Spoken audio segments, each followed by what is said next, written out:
Hi, my name is Ariel from the Children of Karma, and today we're going to discuss Venus and Saturn aspects, ancestral aspects in the chart, and how they can affect you. My entire family, well, my mother and my father, they all have, including me, Venus and Saturn aspects. And I mean, I'm being cheerful now, but Venus Saturn aspects can affect your happiness and your harmony with yourself, with your environment.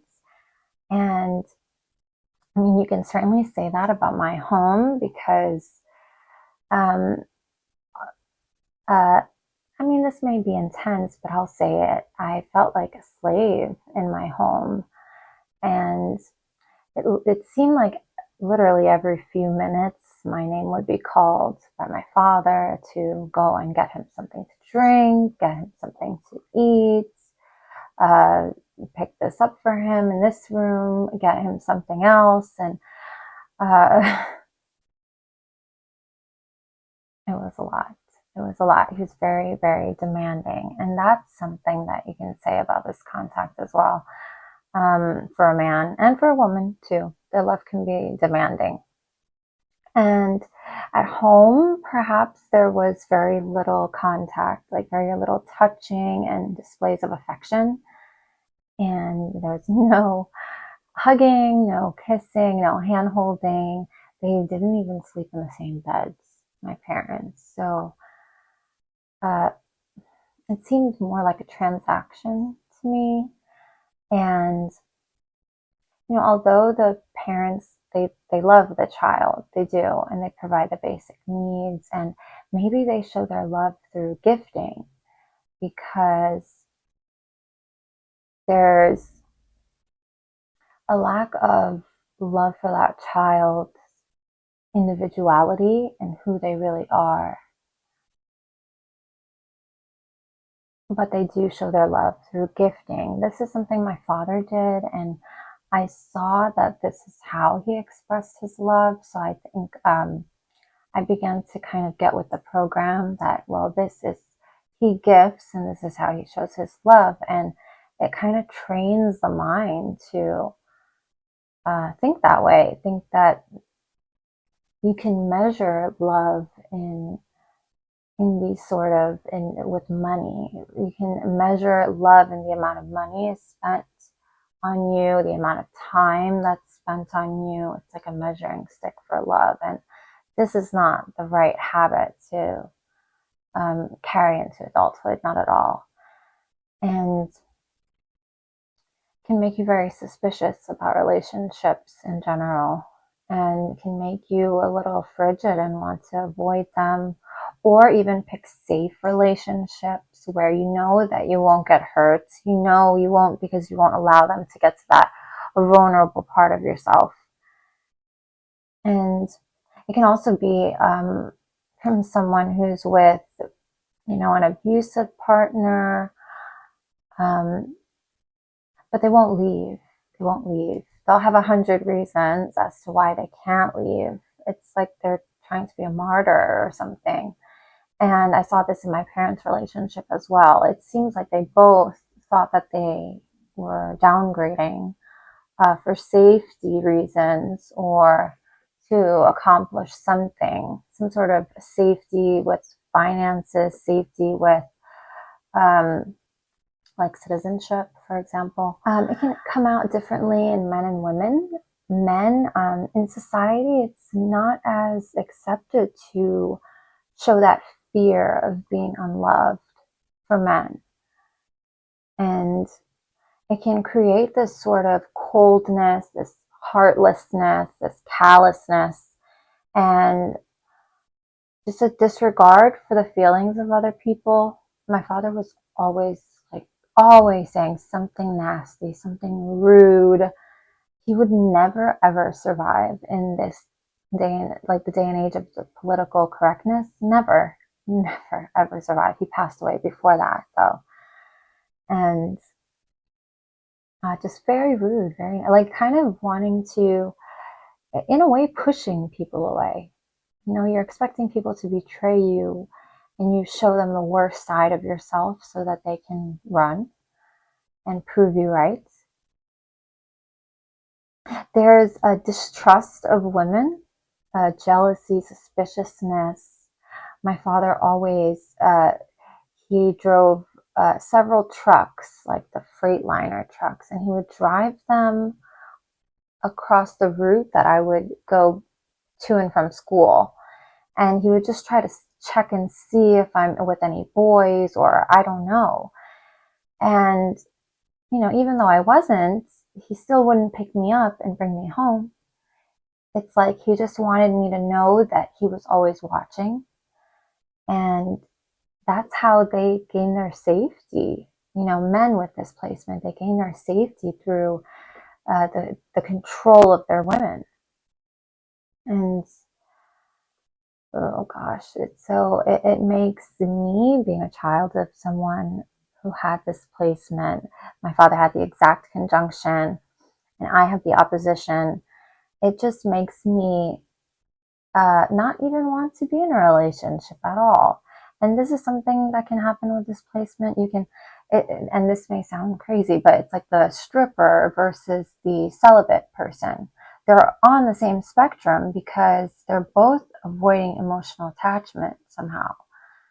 So I feel like I've been on the spectrum too. Like, even knowing that my femininity is a currency, it's like, I know intuition was getting high. I was thinking, hey, maybe there's a sugar daddy that can handle this for me. So definitely been on the spectrum. And now I feel like I'm on the other end of like trying to be celibate. And both of them have found ways to avoid a deep emotional connection for fear of getting hurt, being controlled again. You can find a woman who overgives her time, overgives her money. Maybe she doesn't even know her own value of time and money. And even with my father, I worked, he would sell properties. Even for his trucking company, I would be there helping him along the way, doing his bookkeeping for his business. It's like I didn't even know that I had value. I, at the end of the day, said, well, what do I get for all of that? What do I have for all of that? What was I paid? Nothing. You search for a love with understanding, a love with free choice. That's very important, to have your choice in the matter, because your choice might have been suppressed in the past and you might have learned patterns. And sometimes we can think that, well, our situations, this is just fate doing this to me. This is cruel fate. But it's not actually a natural response to an unconscious pattern, one that we can break once we're aware of it. Once we heal that missing part of us, we no longer are looking for someone to complete us. We're looking for someone to add to us, add to who we are, help us to grow, but not to complete, because we are already complete. This placement can't find love because it's like you'll go far and wide to find the love that is understanding of who you are and allows you to have free choice. This is what love is. This is what love is. It's not that demanding kind of love, that possessive kind of love, that emotionally stunted kind of love.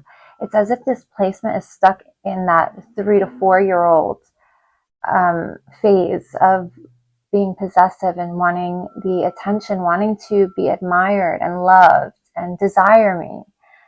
And this is not liberation. This is not love.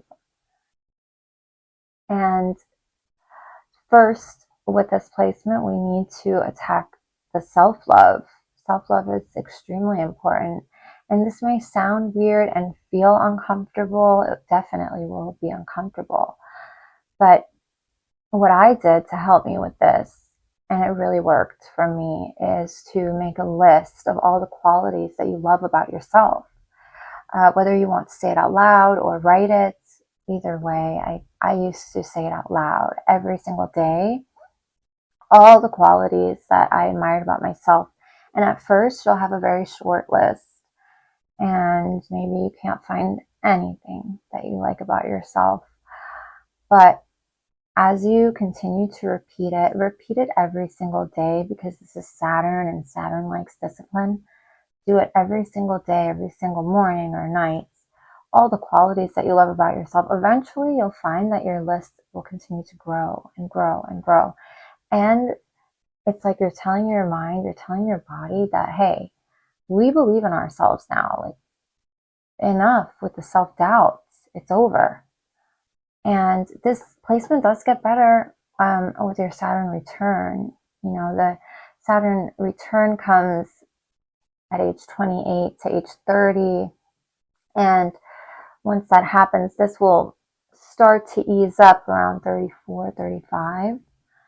And I'm reaching that point now where I feel it easing. I feel it easing up. And it's the awareness of these things, that feeling, that just knowing that it's this emotionally stunted child feeling in adulthood. It's at first disarming, right? And it brings a little shame for me. But as I sit with it, I really do start to see that it is true. It is true. And even in, day to day, you start to notice these things pop out, that what was that child? Was that my inner child wanting to be noticed, wanting to be loved? And it can impact your relationships, definitely.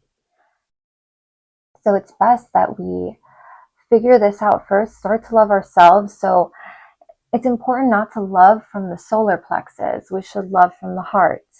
And in order to do that, we need to first love the self so that we can move up to the heart.